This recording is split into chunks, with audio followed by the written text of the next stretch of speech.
Like, you might need to go to therapy because society lied so hard to you that now you need a professional to tell you what you actually like. I hate to say this, it makes me want to throw up. And that made it so much easier for me to realize that I was gay. Well, hello there, welcome to my channel where we learn whether we are lesbians or not. So buckle up because this might be a one-day ticket to marriage after the third date.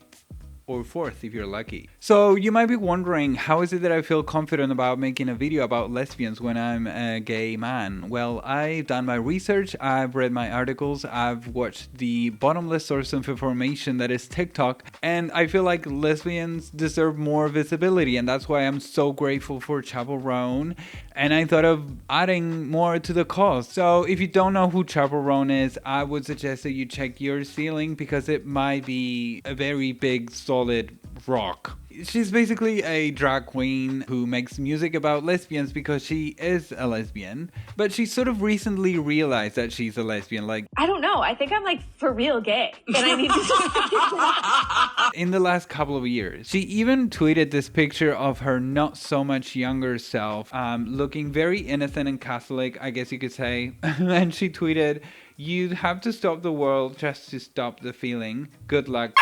Basically meaning that you can't do anything to stop the way that you're feeling. You know, if you're gay, you're gay. She also wrote Naked in Manhattan in 2022, where she was sort of expressing her longing to experience with a woman because she's never done it before, and she was dating a guy at the time. This was 2 years ago, not that long ago. She was probably 24 at the time.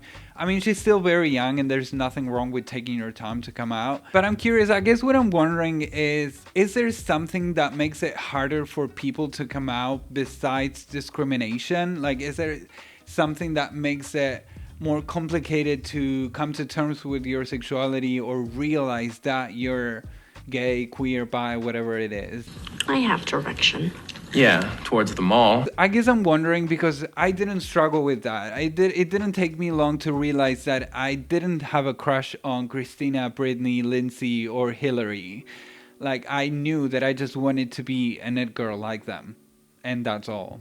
And I guess there's tons of reasons for people to take longer to realize that they're queer. And then it can also be that you're straight until you're not straight anymore, which is also valid. But I did found this term that I found very interesting and kind of helped me answer this question, which is compulsory heterosexuality, or comphet. So the idea of comphet was introduced by Adrian Rich in the 80s, and it's the idea that heterosexuality is assumed and forced upon everyone. And in the case of women, it makes them feel forced to be attracted to men even when they're not. You are heartless and unsentimental. So it's definitely something that affects all genders, but especially women, because it makes their lives very confusing because of misogyny. In misogyny, women are defined by their relationships with men. Like, in order to be a woman, you must be with a man, and to get that man, you're supposed to serve them and please him.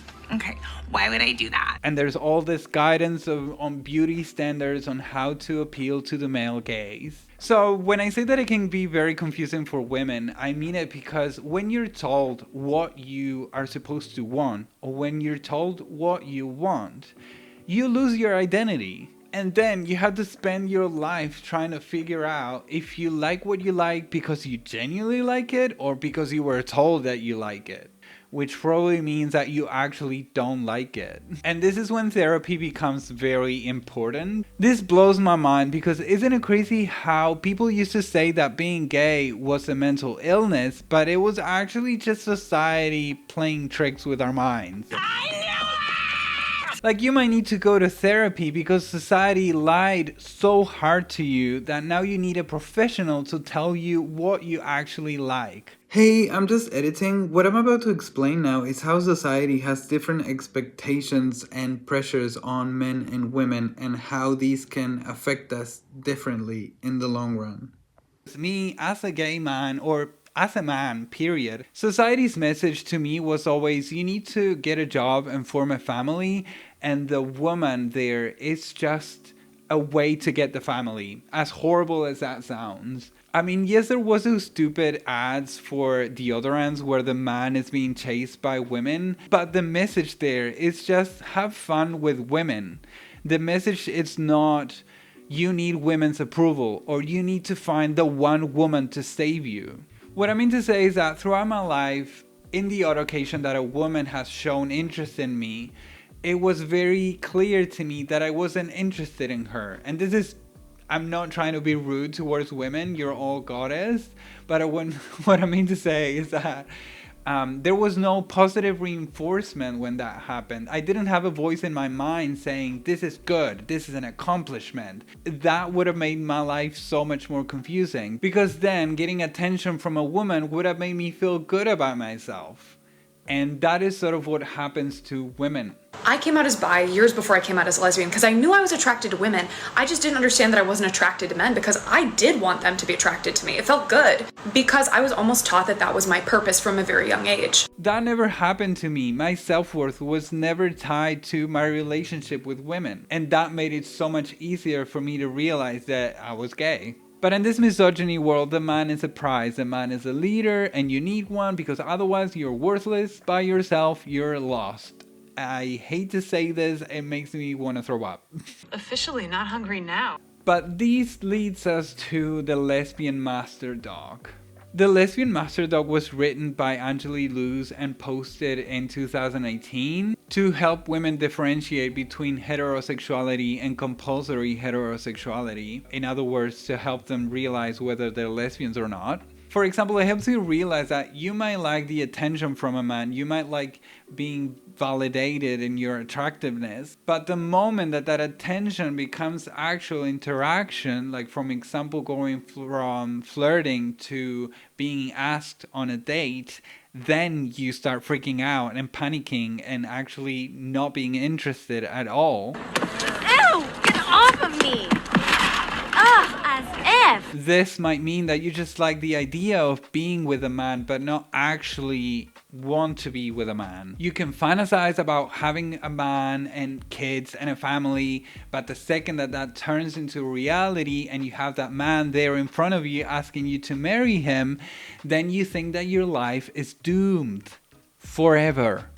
Another very interesting example it gives is that, women are taught that feeling butterflies and being nervous around a man means that you're attracted to them. But this document encourages you to ask yourself, why are you nervous? Is it because you're actually interested in them? Or maybe you might be feeling nervous because you don't feel safe around that man. You've been conditioned to confuse attraction with being uncomfortable with a man.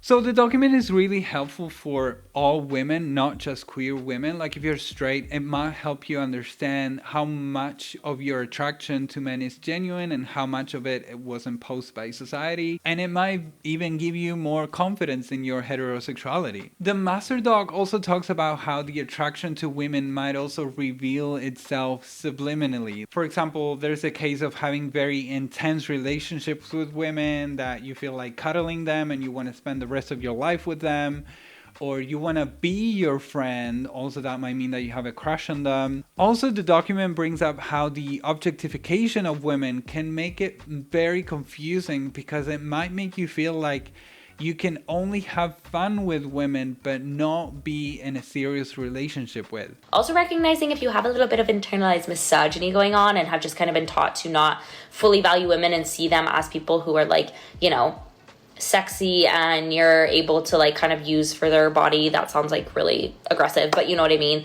And not worth like actually dating. Just like question that. There's like, don't feel shameful, but like just ask yourself that, because that is very common as a woman to have internalized misogyny. I want to say that the document is quite good. Like it's helped lots of women to realize that they're not straight, but there is some criticism to it. I've heard that it should have a good definition of what a lesbian is, or that it's not very clear on the fact that maybe the fact that you don't like a man doesn't necessarily mean that you're a lesbian. My problem is people are over-exaggerating what it is, and for me it made things more confusing. But once I started to learn more about asexuality and aromanticism, it started to make a little bit more sense. So all I'm saying is don't feel pressure to put a label just because you think you relate to some of these videos about comphet. Does not mean you're lesbian. It also doesn't mean you're bisexual. Sexuality is a gray area and it can be fluid. But I didn't really dig that much deep into it. So women or lesbians, If you know anything about it, please let me know in the comments. But yeah, thank you so much for watching. That was a video. I hope you enjoyed it. Please let me know in the comments what you think about it. If you've had any experience with this document, if you've read it, if it's helped you in any shape or form. So also, if you follow me, I'm sorry I haven't posted in like a month. I don't have much of an explanation to it. I'm pretty much just a mess. I'm trying to figure out what I'm doing with the channel. The same thing as always. I've said this so many times. I probably shouldn't keep saying it, but well, here I am. But yeah, thank you so much for watching. Of course, give it a like as always, and I'll see you next time.